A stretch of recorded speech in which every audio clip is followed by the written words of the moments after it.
Oh, 'di ba? So ito yung ginagawa natin ay dragon fruit post na semi-special, no? Ayan. So tinatanggal na natin yung ating pangalso dito. Dahil nga po ay 6 feet lang ang ginagawa natin. Kaya mayroon tayong pangalso na 2 feet. Dahil yung molder natin ay 4x4 by 8 feet ang haba niya. At 6 feet lang po ang ginagawa natin. Adjustable po yung molder natin. Pwede tayong gumawa dito 4 feet, 5 feet, 6 feet, 7 feet hanggang 8 feet po. We can ship nationwide. Luzon, Visayas, Mindanao. Kahit saang sulok ng mundo, kayang abutin ang ating cargo, no? Ayan. So dahil nga po dragon fruit ang ginagawa natin, so nag-iwan tayo dito ng 1 feet na bakal. So ganito lang po, no? Ganyan lang po ang pagtatanggal natin ng ating tawag dito, yung pangalso or pangkalang natin. Ayan, napakasimple lang po, no? Napakasimple lang po. Lifetime na gamit na po natin ito, yung molder natin. Loy, ikaw ang kuan Loy, kutsara. Ikaw ang sunod sa lifetime na gamit na po natin ito. Yung tawag dito, yung molder natin. Kasi 3.5 mm to 4 mm po yung ginagamit natin dito na steel plate. DI steel plate po yung ginagamit natin dito. Yan. So napaka napakaganda po yung natin. Pagka ganitong klaseng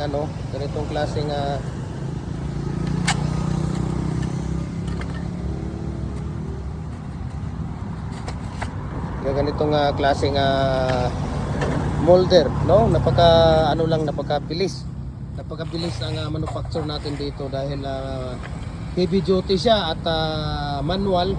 So 15 to 18 minutes pwede na natin tanggalin, no, yung ating molder dito. Kaya napakabilis, no, kumpara doon sa mga machine na ginagamit natin. Talagang malayo po yung tawag dito. Bukod sa heavy duty at dual na yung molder natin, pwedeng dragon fruit post, fence concrete post, ay talagang lifetime na ginagamit na natin ito, no? Ang kalaban lang natin dito ay kalawang, no? Sa umaga, lagyan natin ng use oil. Pagdating sa hapon, hugasan. Yun lang po ang pinakamagandang maintenance ng ating molder. 15 to 18 minutes, pwede na natin tanggalin. Tingnan ninyo kung paano natin tinatanggal yung ating molder, okay? Ayan, huwag kayong kukurap at kami ang bahala sa inyo.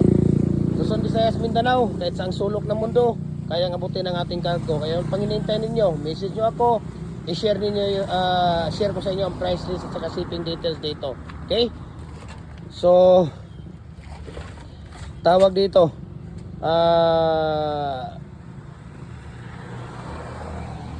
i-follow nyo rin po yung ating Facebook page dahil nandito lahat nakalagay yung ating mixing at saka ratio ng ating lahat ng ating mga concrete products, no?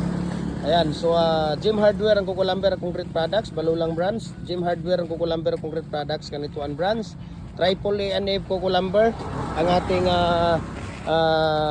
Facebook personal account, Felix Tan Pagikan Jr. Ang ating Instagram, Felix_Pagikan 2000.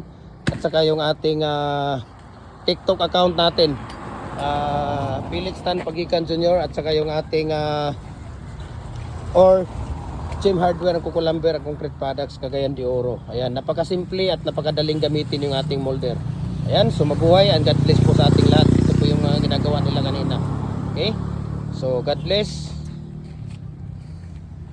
Tingnan mo yung gwapo natin na kaibigan, si Mr. Joel.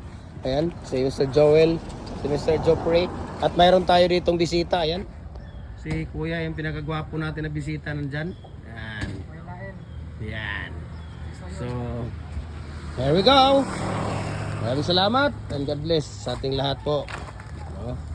Ayan. Ayan, so nakikita nyo na po yan, no? Yan po ito. Pag mga maliit, pwedeng G&T Express lang po ito, no? Pag nasa Luzon, ay nasa 4 to 5 araw lang po, no? Pag sa Luzon, pinagamataan na dyan 6 na araw. Pagka dito sa Visayas naman, ay nasa mga 3 to 4 days lang siya. Pag dito sa Mindanao naman, 2 to 3 days lang po yung ating G&T Home Express, okay? So, yan po lahat, no? Mga maliit at yan lang po muna ang ating mga design available dito sa ating store dahil yung iba ay ginagawa pa natin sa publication, no? At sa buhay, God bless po sa ating mga magko-concrete. So, message nyo ako dito, share ko sa inyo ang price list at saka shipping details dito. Okay, isa-isa. message nyo lang ako. Private message nyo ako sa aking personal, sa mga YouTube natin or sa ating mga Facebook page. At ako'y magre-reply agad sa inyo. God bless po.